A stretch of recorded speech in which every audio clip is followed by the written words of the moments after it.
In this video, I'm going to be showing you what you can expect after your first month of being on YouTube by showing you all the stats and figures after my first month of being on YouTube. We're going to look at my analytics, what videos did well, what videos didn't do so well, and everything else that I use, including my equipment that I use to record video, audio, edit, and make thumbnails. Coming up.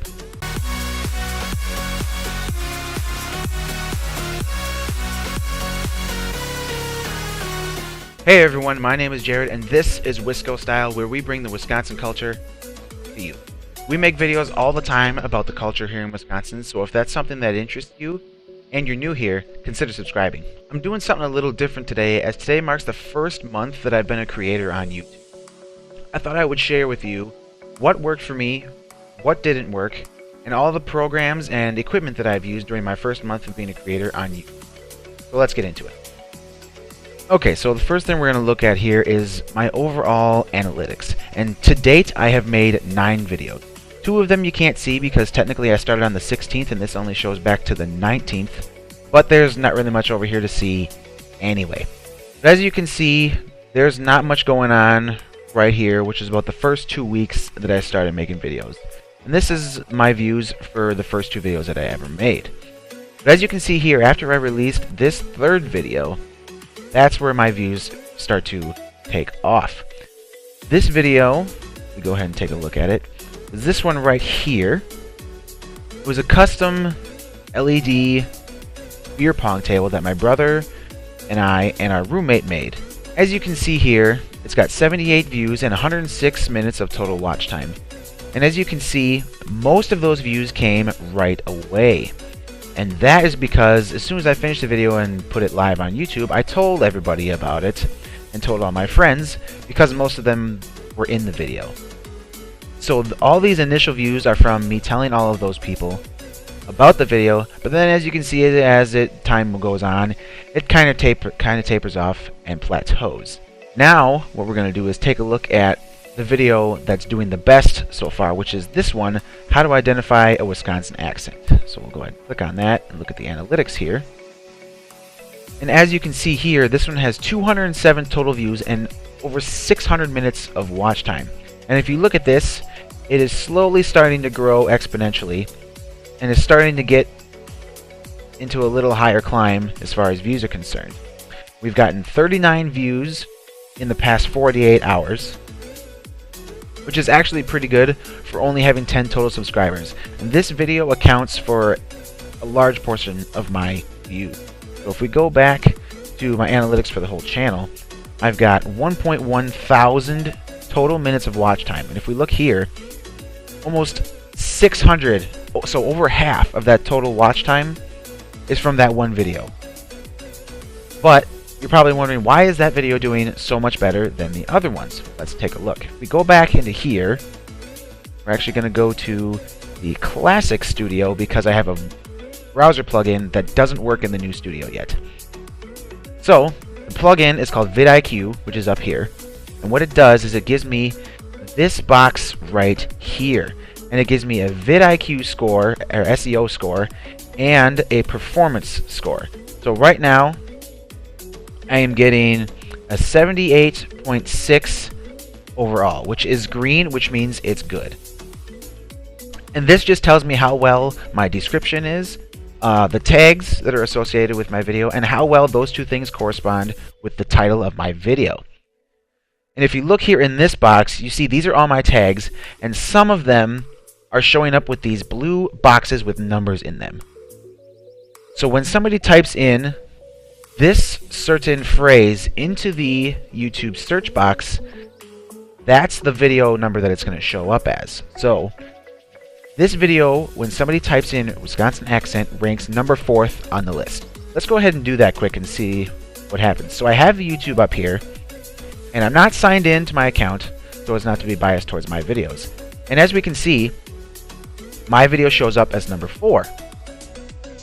But if you look closely, this video right here has almost 250,000 views, and the one below it has over 200,000 views.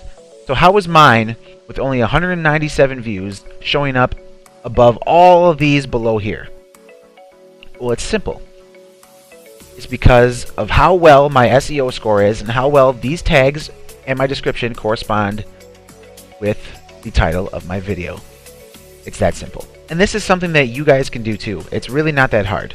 If you want help with this, I would suggest going to the channel Think Media and Video Influencers. Those two guys have been such a big help with me learning how to do this stuff, and they give you a bunch of tips and tricks on how to get more views, more subscribers, and everything like that. So I definitely would suggest checking out their channels. I'll link to them in the description below. So the next thing I'm going to talk about is the equipment that I use for recording all of my videos. So the camera that I use is just my phone. This is just an iPhone 7.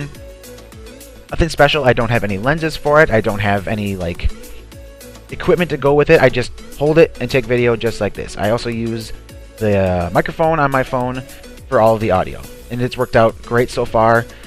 I haven't had any problems with it, and the quality is decent. But when I do videos like this, I use this headset for recording all of my audio, and as you can tell, the audio quality is quite good.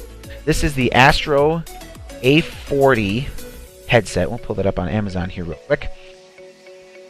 It is $250, which is quite expensive, but the reason I have this is because it serves a triple purpose. I use it for recording videos just like this, but I also use it for playing games on my Xbox and on my PC. I like to game, so I can use this for both games that I play on PC and on my Xbox, which is super helpful. There is a version of this that is only $200, but then it'll only be useful for your Xbox or PS4 if you have that. But what you need is this right here. This is the MixAmp Pro TR, which is the only reason this is compatible with my computer and my Xbox. If I didn't have it, it would just work with my Xbox. But what happens is this cord running out of my headphones right here plugs into the base of this thing, which I actually have sitting right over here. You can't really see it. And then another cord comes out the back and plugs into my computer, giving me this really nice quality audio. And as you can see, it's got these really comfortable like foam inserts right here, which are held in by magnets. So if you wanted to, you could literally just take them out and get a new pair if these are worn and replace them. They're super simple. And they're really comfortable. I could have this headset on for 8 hours a day and not get tired of having it on my ears, as they're super comfortable. The webcam that I use is this one right here. It's the Roxol 1080 HD. Comes in this box right here. And it's not the best, as you can see. It only has 2.5 stars. But it works well for what I use it for. I use this microphone, so I don't have to use the audio on that, which is good. And it films in HD, which is really all that you need for starting out on YouTube, like I am. So I'll put links to both of these things in the description below. The next thing I want to talk about is what software I use for editing all my videos. I use HitFilm Express, which is this right here. This is the interface. And most of my video editing experience comes from Adobe Premiere Pro, which my dad uses. I don't have the money to spend on that type of software, as it is pretty expensive. So I use this. It's completely free. And there are add-ons that you can pay for, but all the basics are covered in the free version. It has a little bit of a learning curve, but once you get a hang of it, it's super simple and you can just crank out videos left and right. So the next thing that I use is for creating my thumbnails. This is a program called Paint.net. It's also completely free. It's kind of like Photoshop, but not really. It's not quite as good, but you can do everything that you would need to do for creating a thumbnail. You don't need to do anything fancy.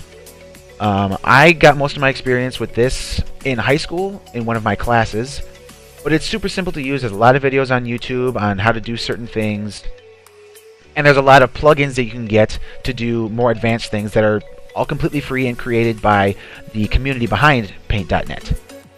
I don't know how powerful of a computer you need to run this and HitFilm Express, but my computer is pretty powerful, so you definitely don't need what I have, but I'm just telling you because this is what I use to run it.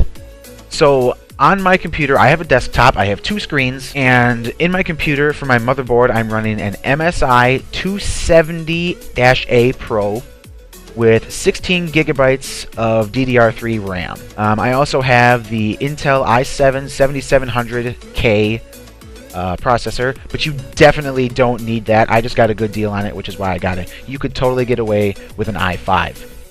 For my graphics card, I have the 1050 Ti from NVIDIA. That works really well for all the gaming that I want to do, and probably helps a lot when rendering videos and whatnot. I have 2 hard drives. I have a solid state and a disk drive. My solid state is 512 gigabytes, and I have my operating system saved on there.